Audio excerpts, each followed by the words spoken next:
you think back to high school, most people don't really like any of their teachers. But me, I loved mine. Mr. Harry was my rock back in high school, and everything I am today, I owe it to him. And quite frankly, that is not a good thing, because I went through hell and back. It is amazing how one traumatic event can set the standard for an entire lifetime. I faced the scariest thing I had ever faced in my entire life, and I was barely 14. What makes this worse is because it was someone I trusted with my whole heart. I sat in class on the final day of school before I became a senior. The clock ticked really slowly, and I was almost losing my mind.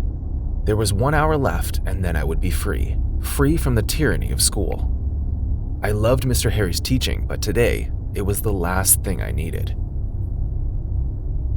I had already begun to daydream about what I'll do when I get home. Will I get a summer job, make some money, or spend the entire summer relaxing and having a well-deserved break from school? My legs were shaking in anxiety, and I had begun to sweat. I glanced at the wall clock, and there were 30 minutes left. Every second drew closer ever so slowly, and I tried to refocus on the lesson, but it wasn't working out. Then I turned my attention to Mr. Harry. He was smiling as he taught. His voice was so loud, yet friendly, and the way he put effort into his lessons, you'd know he cared a lot about us and really wanted us to learn. Unlike the other teachers here who basically couldn't wait to get their salaries. I especially liked Mr. Harry. He celebrated with me when I aced a test and helped me out when I failed. He wanted what was best for me, and I realized that I was going to miss him. I didn't know much about his personal life. He didn't drive to school, never brought in any family like the rest of the teachers, and he was always so nice, especially to me. I think I remind him of his son, who they say died when he was my age a few decades ago. But that was just a rumor. No one really knew for sure, and Mr. Harry never really shared. Suddenly, the bell rang and the next few seconds were utter chaos. The entire class scampered away as Mr. Harry reminded us of our assignments and wished us a happy summer. For some reason, I didn't run with the rest of the class. I was dying to leave before, but now that I had started thinking about Mr. Harry, I realized I had to say goodbye first before leaving. When we return for the next school year, he may not be my teacher anymore, and then I may never get to see him again. He smiled at me as I walked up to him. He patted my shoulder and asked me what my plans were for the summer. I explained to him that I was not quite sure yet. We laughed and talked for a while before I finally walked away. But then as I got to the door, he called my name and said the words that would have me thinking for the next few hours. "I'll see you soon." Now, it is not what he said that was weird, it was how he said it. The kind of smile that didn't quite spread to the eyes, and then he turned back around and went about his business. A few hours after I left the school, I had completely forgotten about school, and was ready to enjoy my summer break. It was a long school year, and I just wanted to relax and forget everything. That night, a couple of friends and I decided to gather ourselves for a decade-long ritual. It's a bit naughty, but at the end of every school year, just after school hours, a couple of sophomores always go back to the school at night to TP the place. This year, we were the sophomores, so a group of us snuck out that night and headed back to school. It was the first time I had been so happy to go to school. As soon as we got there, armed with toilet papers, we began to throw and even sprayed the walls with some spray paint when suddenly, we saw a light come on from inside one of the classes. We were supposed to run the other way, but we decided to go check it out, and that was the worst decision of my life. It was dark, but we knew our way around. There were 3 of us that went into the building. But as we progressed towards the class that had the lights on, we heard a loud scream coming from outside. It was the rest of our friends, and they all ran away. Now it was just us 3, and just when we were contemplating running away ourselves, we heard footsteps coming towards us. They were loud and fast, which showed that whoever it was running and probably coming for us. Terrified, we ran the other way, but the steps got closer and closer behind us until I felt a strong hand grab me and hit me upside the head. The next thing I saw was darkness. I woke up tied down in a dark place, and immediately I noticed an awful smell that was coming from all around. What was this place? What was I doing here? I had so many questions, but no one to answer them. I struggled to break free, and I attempted to scream for help when I realized my mouth was taped. I hummed as loudly as I could and tried to wriggle my body out of the ropes.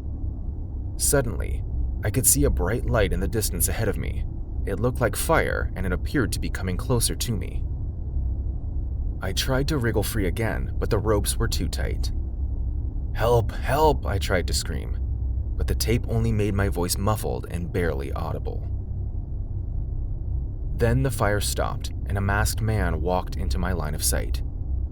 He stared at me for a few moments, bending his head this way and that as if to study me. His hands were clasped behind him, and he nodded occasionally as he watched me. I tried to beg him to let me go, but he shook his head and walked closer to me. He smelled awful too, like the same smell that assaulted my nose when I first woke up. With one swift movement, the strange masked man peeled off my tape and I could finally speak. "Please, I'll give you whatever you want. Let me go, please." The man stepped back, almost like he was surprised by the fact that I was begging to be released, and then the next weird thing happened. He called me by my name and said he was not here to hurt me.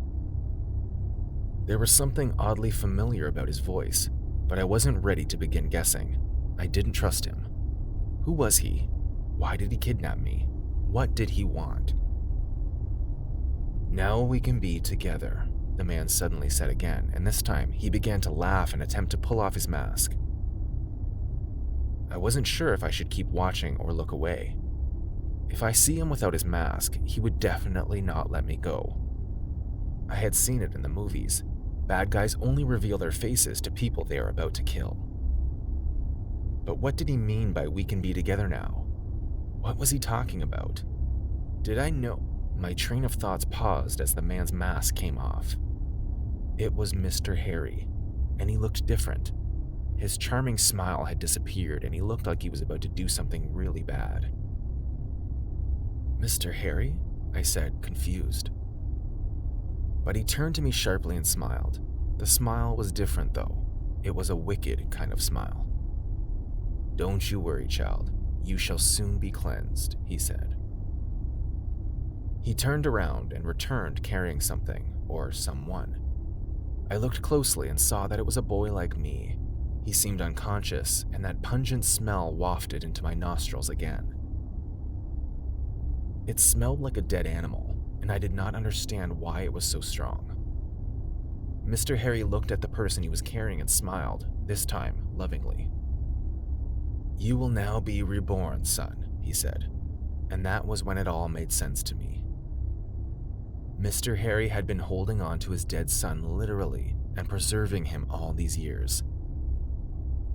That was why it smelled like a dead animal in here. It was his son's corpse. But what did he mean by he would be reborn?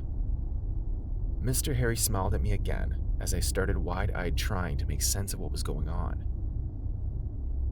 In the distance, the ball of fire began to make its way towards me, like it was a living thing. I figured out fast what was going on. Mr. Harry was into some evil dark magic stuff, and he was going to somehow kill me to bring back his dead son.